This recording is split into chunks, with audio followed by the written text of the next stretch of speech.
فقط یه نفر رو پیدا کنید که آیسان اسلامی رو نشناسه، من بهت 10 میلیون میدم.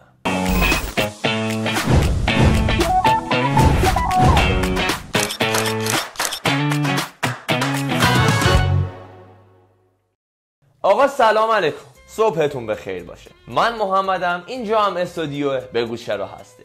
همونطور که از اسم کانال مشخصه، اینجا قراره به سوالی که توی ذهنمون جواب بدیم. همین، خیلی ساده. بریم سر اصل مطلب. آیسان اسلامی کیه؟ از کجا اصلا یه دفعه سر و کلش پیدا شد؟ دیدین توی خوابی رویا میبینید، نمیدونید اون رویا از کجا شروع شده؟ آیسان اسلامی برای اکثریتمون دقیقاً مثل یک رویا وسط خواب میمونه.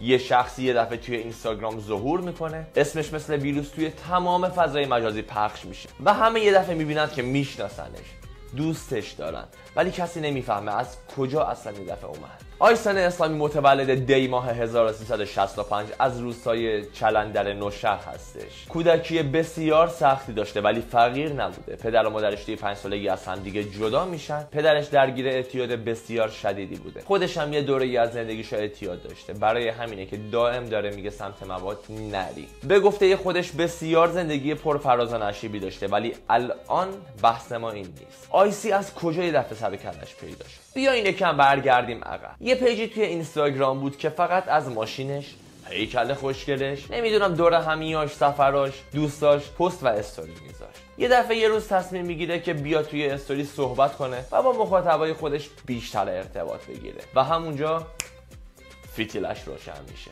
مردم اونجا میبینن توی دوره‌ای که همه دارن سعی میکنن وانمود کنن بهترین ورژن خودشونن، یه دفعه یکی سر و کلش پیدا میشه که انگار هیچ نقابی نداره، خودشه، بیش از حد خودشه. برای همین خیلی سریع باهاش ارتباط میگیرن و استارت محبوبیتش خورده میشه. به خدا دروغ نمیگم، دیشب نزدیک بود تو خواب شاش کنم. سوال اصلی، چرا آیسان انقدر معروف شد؟ بچه‌ها من نظرمو میگم، از خیلی دلم میخواد نظر شما رو هم بدونم راجع به این قضیه.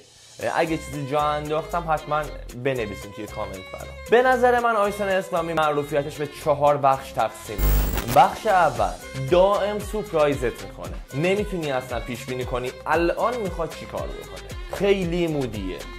خیلی مودیه. مثلا داره آواز میخونه، شعر میخونه یا هر چیزی. وسط شعر خوندنش با در، دیوار، گل ممکنه دعواش بشه. مادرتو در گاهی ساعت داری داغون کردی. وسط دعوا قربون صدقه خودش میره. یه دفعه من و تو رو خودش با هم میگیره به فحش. عذاب وجدان میگیره، میره توی حالت عرفانی و بعد خودش از شدت بی‌منطقی قضیه خندش میگیره. چرا حرف کسکش با من نمیزنی؟ نشانه از خودت بده، آخه یه چیزی بده. همین یخ نه بو میدی خالکسه، نه حرف میزنی، نه من وقتی اعصابم کیریه اصلا یادم از تو اینجایی. مغز هنگ میکنه، نمیفهمه داره چه اتفاقی میفته. برای همینه که تک به تک مخاطباش تا آخرین لحظه ویدیوهاش میبینن. بخش دوم، نمایش سبک زندگی. داشتن یه زندگی لوکس و لاکچری آرزوی هممونه، تعارف که با هم دیگه نداریم. برای همین دیدنش هم جذابه برامون. حالا فرض کنید یه شخصی از توی خونه لوکسش میاد بیرون، میره سوار ماشین چند میلیون دلاریش میشه، آیفونش رو در میاره و استوری میگیره، ولی یه جوری توی استوری باهات حرف میزنه انگار هنوز داره توی کوچه پس کوچه های نوشهر زندگی میکنه. همون قدر ساده، همون قدر خاکی. برای همینه که مخاطباش خیلی باهاش احساس راحتی میکنن و اینجا هم یه حالت همزاد پنداری بهشون دست میده که آره، آیسان اسلامی همون شخصیتیه که اگه منم پولدار میشدم مثلش میشدم و خودم رو نمیگرفتم. خودت نمیگرفتی؟ بابات هم دیگه نمیشناخته بود موقع. والا به خود. بخش سوم، داستان سرایی بدون سانسور. آیسی خیلی قصه گوی خوبیه. یه جوری میاد برات خاطره تعریف میکنه انگار داره واسه یه رفیق شیشش تعریف میکنه. استوریاشو دیدین؟ نه کادر خاصی میگیره، نه به خودش میرسه، توی هر حالتی استوری میگیره. دوربین توی دماغشه، 30 تا استوری توی همین کادر برات میگیره، ولی هر 30 تاشو میشینیم نگاه میکنیم. چرا؟ چون بلد کاره، خیلی خوب میدونه داره چی کار میکنه. توی هر استوری یه نکته میندازه که تو رو از این استوری بکشونه توی استوری بعد. به نظر من تمام بلاگرای اینستاگرام، واینرها، اینفلوئنسرها و همشون یه دوره پیش آیسان برن. باور کنید انقدر اینستا پیشرفت میکنه. 4 جنجال ها و آشوب ها. آدمیزاد ذاتاً عاشق جنجال و حاشیه است. آیسی هم که توی جنجال حاشیه همیشه توی صدر جدول کم نمیذاره. یه بار میاد گیر میده به بلاگر خانومی که داشت از منبع درآمدش توی دبی میگفت و یه آشوب به پا میکنه. یه روز دیگه یهو میبینیم که توی آهنگ حسین تویی اومده و اون آهنگ میشه یکی از معروف ترین و موفق ترین آهنگای حسین تویی. این اواخر هم که متاسفانه پدرش رو گروگان گرفتن و این بار فضای مجازی که هیچ، فضای واقعی هم درگیر خودش کرده بود. چجوری پیدا کردی اینجا رو؟ خیلی پولیسی. بله میم هاش همه جا هست، تکه کلاماش هممون حفظیم، داریم استفاده میکنیم. پس اونقدر را بی خودی نیومده بالا. یه جوری میاد برات قصه و خاطره تعریف میکنه انگار داره با رفیق شیشش صحبت میکنه، همونقدر بیریا بدون سانسور. در کل کاراکتر آیسی ترکیبی از عشق و نفرت، پول و فقر، عصبانیت و آرامش، نمیدونم هر چی تضاد توی ذهنتونه توی کاراکتر آیسی جا میشه. یه پکیج از تمام تضادهای دنیاست. یه چیزی میخوام راجع به آیسان بگم، نمیدونم درسته یا غلط، تا الان هم جایی بهش اشاره نشده.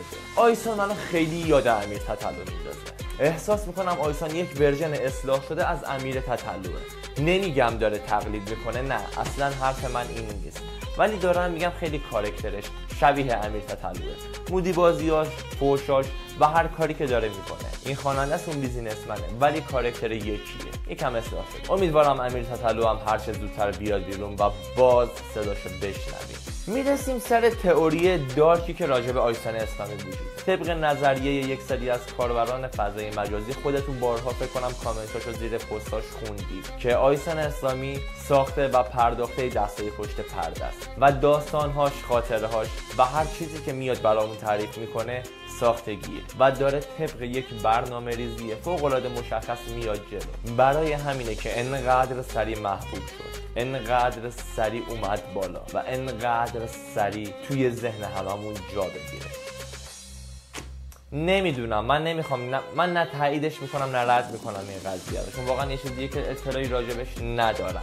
ببینید که مودی بازیاشو خیلی جاها از عمد انجام بده، نمکشو خیلی زیاد بکنه، اصلا چیز عجیب غریبی نیست. چرا؟ چون که لم من مخاطبو میدونه وقتی که این کارو میکنه تا ته کلیپشو میبینم.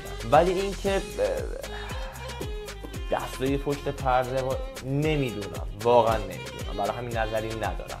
نظر شما چیه؟ آیسان واقعا شانسی اومد بالا یا با برنامه ریزی بوده؟ تئوری دارک راجع به آیسان اسلامی واقعا درسته یا غلط؟ این به کنار، دلایلی که برای آیسان اسلامی گفتم، اگر چیزی جا مونده خیلی خوشحال میشم که بگید. اگر هم سوالی توی ذهنتونه بنویسین تا ویدیوشو من بسازم. خیلی ممنون که تا اینجای ویدیو همراه بنده بودید. یه لایک بکنید ممنون میشم. تا ویدیو بعدی شبتون بخیر باشه.